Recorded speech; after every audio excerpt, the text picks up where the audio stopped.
हाँ जी, यह गली हैगी आ, यह 30 फुट की गली है, तो यह हैगी इधरों आ 50 फुट की गली है। ठीक है, तो यह कार्नर का मकान हैगा, आ जिहड़ा थल्ले नीवी जगह खाली पई ये दुकान आ, तो यदी बैक साइड से वो प्लाट पिया हैगा। ठीक है, तो इतने हले इन्होंने मिट्टी पानी है, मिट्टी पा के इन्होंने रोड ये क्लीयर करना वा। ठीक है, तो यह देखो प्लाट इस तरह, यह दुकान है मोहरे इधर इस साइड तेनों, तो बैक साइड ते वो जिहड़ा वा डूंगा जिहा एरिया वो मिट्टी पै के तो वो प्लाट बनना वा। ठीक है, इस तरीके ना बैक साइड ते घर बनया होया, परली साइड ते थोड़ी जी मिट्टी पई हुई हैगी। ठीक है, इत्थे आपां मिट्टी पाउणी पैनी है। 25-45 का प्लाट हैगा, मतलब 5 मरले जो इन्हां दी कटिंग हैगी है, ये कवर किया होया, तो इधरों आ नाल किसी ने लिया होया वा, इदां घर बने हुए हैगे। ठीक है, इस तरीके एरिया, तो इधरों एक फ्रंट से भी इस साइड से दुकान बनी हुई है, पूरे प्लाट किसी ने कब्जा किया होया, अपना रखा होया।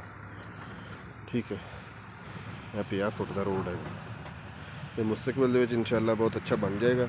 तो इधरों हुण आ सारा 80 फुट का ट्राली जा रही है, यह सारा 80 फुट का रोड है, मेन इधर नहीं जाता है, इधर पिछे रिंग रोड से निकलता, तो इधरों इन्हें मुल्तान रोड वाल चल जाना वा।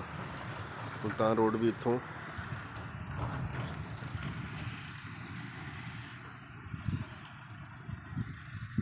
ਉਹ ਸਾਹਮਣੇ ਵਾਈਟ ਟੈਂਕ ਜਿਹਾ, ਉਸ ਤੋਂ ਪਰਲੀ ਸਾਈਡ 'ਤੇ ਅੱਗੇ ਦਰਖਤ ਜਿਹਾ ਆ, ਉਹ ਉਧਰ ਨੂੰ ਮੁਲਤਾਨ ਰੋਡ ਤਕਰੀਬਨ ਇਹ 1 ਕਿਲੋਮੀਟਰ ਦਾ ਏਰੀਆ ਬਣ ਜਾਂਦਾ ਹੈਗਾ। 1 ਕਿਲੋਮੀਟਰ 1.5 ਕਿਲੋਮੀਟਰ ਇਸ ਸਾਈਡ ਨੂੰ, ਇਸੇ ਤਰ੍ਹਾਂ 1 ਕਿਲੋਮੀਟਰ ਇੱਧਰ ਨੂੰ ਰਿੰਗ ਰੋਡ ਬਣ ਜਾਂਦਾ ਹੈਗਾ। ਠੀਕ ਹੈ, ਉਹ ਸਾਹਮਣੇ ਖੰਭਾ ਜਿਹੇ ਲੱਗੇ ਹੋਏ ਆ, ਅਤੇ ਉਸ ਪਰਲੀ ਸਾਈਡ 'ਤੇ ਦਰਖਤ ਹੈਗੇ ਆ, ਉਹ ਰਿੰਗ ਰੋਡ ਬਣ ਜਾਣਾ ਵਾ। ਠੀਕ ਹੈ,